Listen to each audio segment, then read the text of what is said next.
ಒಬ್ಬ ಕ್ಯಾಬಿನೆಟ್ ದರ್ಜೆ ಮಂತ್ರಿ ಪೊಲೀಸರು ಸರಿ ಇಲ್ಲ, ಕಾಮನ್ ಸೆನ್ಸ್ ಇಲ್ಲ, ಅವ್ರನ್ನ ಯಾಕೆ ಇಲ್ಲಿ ಇದೇ ಸ್ಟೇಷನ್ಗೆ ಉದಯಗಿರಿಗೆ ಕರ್ಕೊಂಡೋದ್ರು? ಏನು ಇವರ ಕಾಂಗ್ರೆಸ್ ಅವ್ರ ಅಪ್ಪನ ಮನೆಗಳಿಗೆ ಕರ್ಕೊಂಡು ಹೋಗ್ಬೇಕಾಯ್ತು? ಏನು ಉದಯಗಿರಿ ಏನು ಪಾಕಿಸ್ತಾನದಲ್ಲಿದೆಯಾ?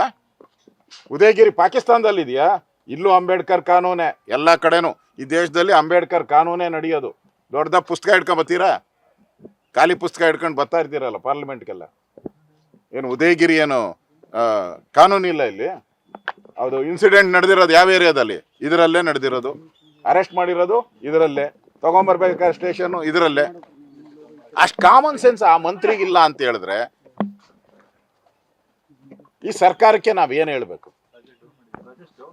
ಈ ಸ್ಟೇಷನ್ನಲ್ಲಿ ಮೊದಲಿಂದನೂ ಕೂಡ ನಾನು ಗೃಹ ಸಚಿವನಾಗಿದ್ದೆ ಹಿಂದೆ, ಅವಾಗೂ ಕೂಡ ಈ KFD ಅವ್ರ ಕಾಟ. ಆಗ 2 ಸ್ಟೂಡೆಂಟ್ಗಳನ್ನು ಕೊಲೆ ಮಾಡಿದ್ದನ್ನು ನಾನು ನೋಡಿದ್ದೀನಿ, ಬೇಧಿಸಿದ್ದೀರಿ ಆ ಸಂದರ್ಭದಲ್ಲಿ. ಈಗ ಅವರೂ ಕೂಡ ರಾಜಾರೋಷ ಓಡಾಡ್ತಾ ಇದ್ದಾರೆ ಇಲ್ಲೆಲ್ಲರೂ. ಇಲ್ಲಿ ಸರ್ಕಾರ ನನಗನ್ಸೋಂಥದ್ದು, ಯಾವ ಸರ್ಕಾರ ಪೊಲೀಸರಿಗೆ ಆತ್ಮಸ್ಥೈರ್ಯವನ್ನು ತುಂಬಬೇಕಾಯಿತು, ಅಪರಾಧಿಗಳನ್ನು ಬಂಧಿಸಿ ಅಪರಾಧಿಗಳನ್ನು ಎಡೆಮುಟ್ಟಿ ಕಟ್ಟಿ ಅವರನ್ನು ಕಾನೂನು ಅಡಿಯಲ್ಲಿ ತರಬೇಕು ಅಂತ ಹೇಳುವಂಥ ಸರ್ಕಾರನೇ ಇವತ್ತು ಪೊಲೀಸ್ ಇಲಾಖೆನೇ ಸರಿ ಇಲ್ಲ ಅಂತ ಹೇಳಿದ್ರೆ ಈ ಸರ್ಕಾರಕ್ಕೆ ನಾವು ಯಾವ ರೀತಿ ಬಿರುದನ್ನು ಕೊಡಬೇಕು? ಇವ್ರಿಗೆ ಈ ಸರ್ಕಾರಕ್ಕೆ ಏನಾದರೂ ಮಾನ ಮರ್ಯಾದೆ ಇದೆಯಾ? ಕಾನೂನು ಬಗ್ಗೆ ಗೌರವ ಇದೆಯಾ? ನಾನು ಒಬ್ಬ ಗೃಹ ಸಚಿವನಾಗಿ ಕೆಲಸ ಮಾಡಿದ್ದೀನಿ. ಯಾವುದೇ ಸಂದರ್ಭದಲ್ಲಿ ನಾನು ಪೊಲೀಸರನ್ನು ಬಿಟ್ಕೊಟ್ಟಿಲ್ಲ, ನಾನು ಯಾವತ್ತೂ ಬಿಟ್ಕೊಟ್ಟಿಲ್ಲ. ಯಾಕಂದರೆ ನಾನು ಇರೋವಂಥ ಡಿಪಾರ್ಟ್ಮೆಂಟನ್ನು ಇನ್ನಷ್ಟು ಸ್ಥೈರ್ಯ ತುಂಬುವಂಥದ್ದು ನನ್ನ ಕರ್ತವ್ಯ. ಮತ್ತು ತಪ್ಪು ಮಾಡಿದಾಗ ತಪ್ಪು, ಅದು ಬೇರೆ. ಅದಕ್ಕೆ ಗೃಹ ಸಚಿವರು ಇದ್ದಾರೆ. ಇವರೇನು ಗೃಹ ಸಚಿವರಾ? ಇವರು ಅಲ್ಲ. ಇವ್ರಿಗೇನು ಗೊತ್ತಿದೆ? ಇವು ಕೋಆಪರೇಟಿವ್ ಸಚಿವರಿಗೆ ಗೃಹ ಸಚಿವ್ರ ಖಾತೆ ಏನು ಗೊತ್ತಿರ್ತೈತೆ? ಹಂಗೆ ಈ ಗೃಹ ಸಚಿವರು ಹೋಗಿ ಕೋಆಪರೇಟಿವ್ ಇಲಾಖೆಯಲ್ಲಿ ಹಂಗೆ ಮಾತಾಡೋಕ್ಕೆ ಬರುತ್ತಾ? ಅಂದರೆ ಕಾಂಗ್ರೆಸ್ಸಲ್ಲಿ ಏನು ನಡೀತಾ ಇದೆ ಅಂತ ಯಾರಿಗೂ ಹೇಳೋರು ಕೇಳೋರು ಯಾರು ಇಲ್ದಂಗೆ ಆಗೋಗ್ಬಿಟ್ಟಿದೆ. ಇವತ್ತಿನ ಘಟನೆ ನಿಜಕ್ಕೂ ತಲೆ ತೆಗೆಸುವಂಥ ಘಟನೆ ಇವತ್ತಾಗಿದೆ.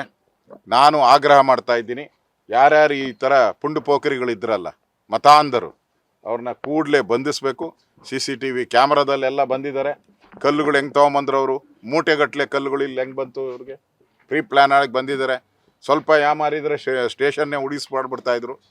ಪುಣ್ಯಕ್ಕೆ ಇಲ್ಲಿನ DYSP ಇರ್ಬೋದು, ಇನ್ಸ್ಪೆಕ್ಟರ್ ಇರ್ಬೋದು, ಇವರೆಲ್ಲರೂ ಕೂಡ ಇಮಿಡಿಯೇಟಾಗಿ ಇಲ್ಲಿಗೆ ಬಂದು ಅದಕ್ಕೆ ತಡೆ ಮಾಡಿದ್ದಾರೆ. ಇಲ್ಲ ಅಂದಿದ್ರೆ, ಕಮಿಷನರ್ ಎಲ್ಲ ಬಂದಿಲ್ಲ ಅಂದಿದ್ರೆ ಈ ಸ್ಟೇಷನ್ನು ಇಷ್ಟೊತ್ತಿಗೆ ಆಳು ಕೊಂಪೆಯಾಗಿ ಬಿದ್ದಿರೋದಿಲ್ಲ.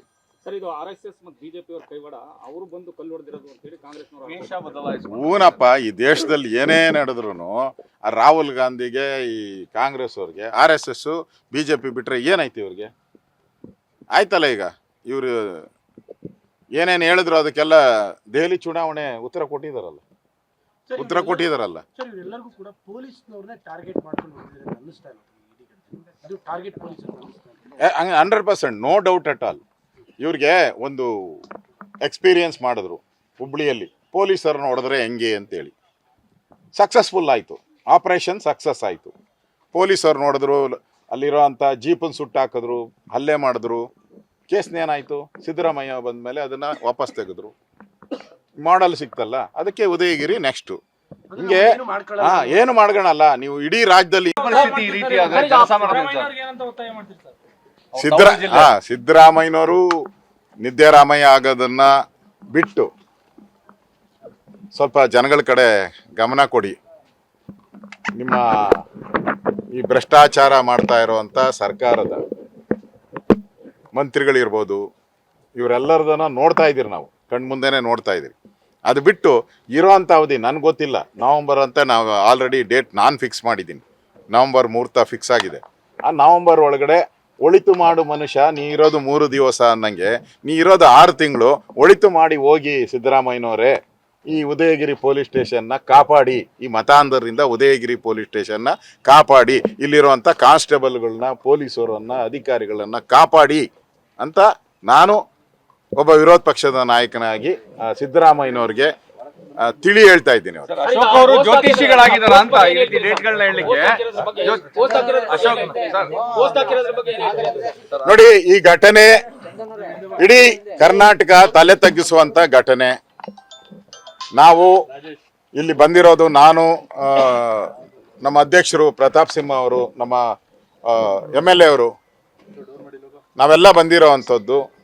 ಇಲ್ಲಿ ಆಗಿರೋಂಥ ಘಟನೆಗೆ ಇನ್ನೂ ಯಾರನ್ನೂ ಬಂಧಿಸಿಲ್ಲ. ಕೂಡಲೇ ಬಂಧಿಸಿ, ಯಾರನ್ನೂ ಬಂಧಿಸಿಲ್ಲ. ಇಷ್ಟೊತ್ತು ಬಂಧಿಸ್ಬೇಕಾಯ್ತು. ಎಲ್ಲರದು ಕ್ಯಾಮ್ರಾ CCTV ಯಾಕೆ ಬಂಧಿಸಿಲ್ಲ ಅಂತ ಕೇಳಕ್ ನಾವು ಬಂದಿದ್ದೀರಿ.